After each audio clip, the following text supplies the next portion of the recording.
여러분 오늘도 뜨끈하게 쇠질 한 판 땡기고 오셨나요? 네, 아직 못 땡기셨다고요? 오늘따라 왠지 모르게 피곤해서 운동하러 가기 정말로 귀찮아지셨다면 집에서 버피 딱 5분만 땡기고 뿌듯하게 꿀잠 자는 건 어떠신가요? 버피는 몸 구석구석 쓰이는 전신 운동이라서 운동하기 싫을 때는 짧고 치열하게 털어버리기 딱 좋습니다. 기본적으로 팔굽혀펴기, 스쿼트, 제자리 뛰기 등 여러가지 운동이 복합적으로 결합되어 있어 근력, 근지구력 향상은 물론이고 칼로리 소모까지 챙기는 굉장히 효과적인 운동이라 할 수 있죠.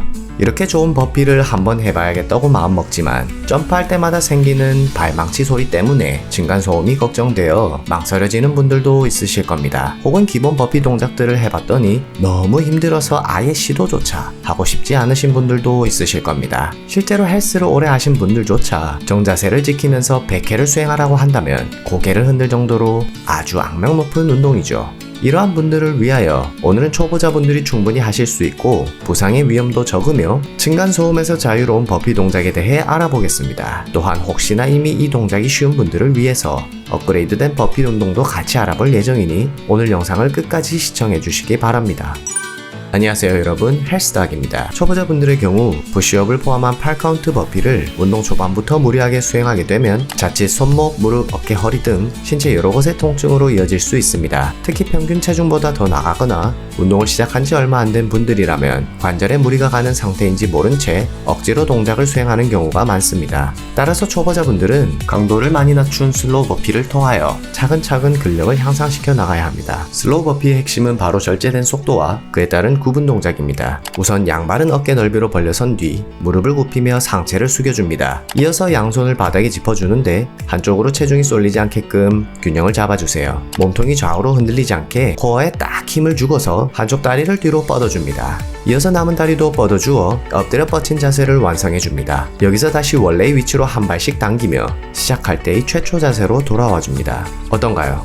참 쉽죠? 동작들 자체만 얼핏 보면 이거 운동이 되려나 하는 의심이 들 정도일 것입니다. 하지만 슬로우 버피 100회를 채우게 되면 얘기가 달라집니다. 100회를 채울 경우 약 300칼로리가 소모되며 이는 계단 오르기 20분으로 태울 수 있는 170칼로리보다 약 2배나 가까이 되는 엄청난 운동량입니다. 초보자분들의 경우 100회라는 횟수의 목적을 두기보다 우선 정확한 자세로 5분 동안 최대한 쉬지 않고서 천천히 동작을 수행하는 것에 목표를 둬보세요. 점차 근력이 생기고 심폐 능력이 향상되는 것을 체감할 수 있을 겁니다. 또한 굳어있던 신체의 유연성이 증대되어 훨씬 동작이 부드러워지는 것을 확인하실 수 있을 거예요. 혹시 해당 동작도 여전히 허리나 관절에 부담스러우신 분들이라면 집에 있는 의자를 활용해보세요. 손을 짚는 높이를 조절한 뒤 동일하게 슬로우 버피를 진행한다면 훨씬 도움이 되실 거예요. 어렵지 않게 슬로우 버피 동작을 정자세로 수행하실 수 있는 분들이라면 여기서 조금 더 나아가 다리를 한 번에 차서 뒤로 보내보세요. 바로 베이비 버피라고도 부르는 가장 기본적인 4카운트 버피가 되겠습니다.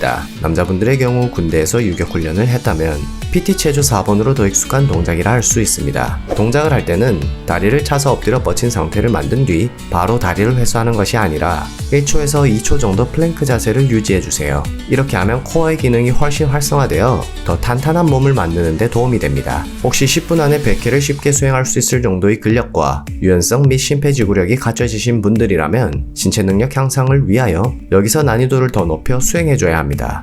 앞서 진행되었던 버피 동작들은 코어와 하체 근육에 조금 더 집중이 되었습니다. 따라서 여기에 푸시업을 추가하여 상체의 근육 발달까지 신경 써줄 수 있습니다. 우선 구분 동작으로 똑같이 슬로우 버피를 하듯 엎드려 뻗친 자세까지 진행합니다. 여기서 상체의 근력이 약하신 분들은 무릎을 굽힌 상태에서 푸시업을 1회 진행하고 괜찮은 분들은 엎드린 자세 그대로 푸시업을 하고서 제자리로 돌아오면 되겠습니다. 다리를 뒤로 동시에 차면서 동작을 수행하는 4카운트 버피부터 집에서 맨바닥에 수행할 경우 층간소음의 문제가 발생할 수 있습니다. 집에 있는 요가 매트 혹은 운동용 매트리스를 깔아주고서 진행한다면 눈치 보지 않고서 운동할 수 있어 훨씬 도움이 되실 거예요.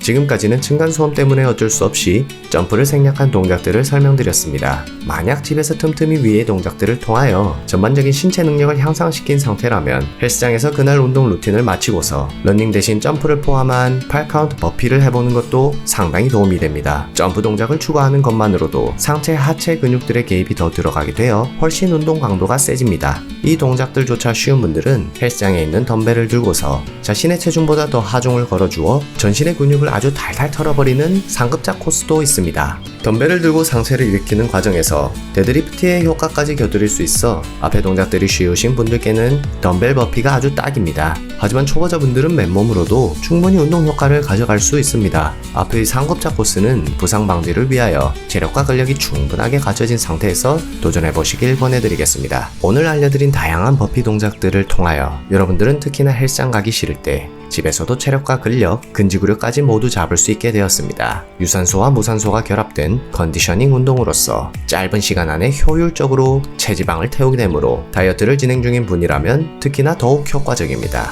버피는 무엇보다도 집에서 바로 할 수 있는 운동입니다. 운동 가기 귀찮을 때는 집에서 위의 운동들을 딱 5분만 해보세요. 우선 횟수 상관없이 최대한 쉬지 않고 대신 정자세로 5분 동안 수행하는 것을 목표로 합니다. 처음에는 3분도 쉽지 않을 것입니다. 자신의 근력에 맞게끔 차근차근 도전한다면 어느샌가 5분 동안 편하게 버피 동작을 수행하는 여러분을 발견할 수 있을 겁니다. 오늘 영상이 도움되셨다면 좋아요와 구독 그리고 알림 설정까지 부탁드리겠습니다. 그럼 다음 영상에서도 여러분의 헬스 일생에 플러스되는 내용들로 찾아뵙겠습니다. 오늘도 여러분 모두 건강해지는 하루 되세요. 이상 헬스덕이었습니다.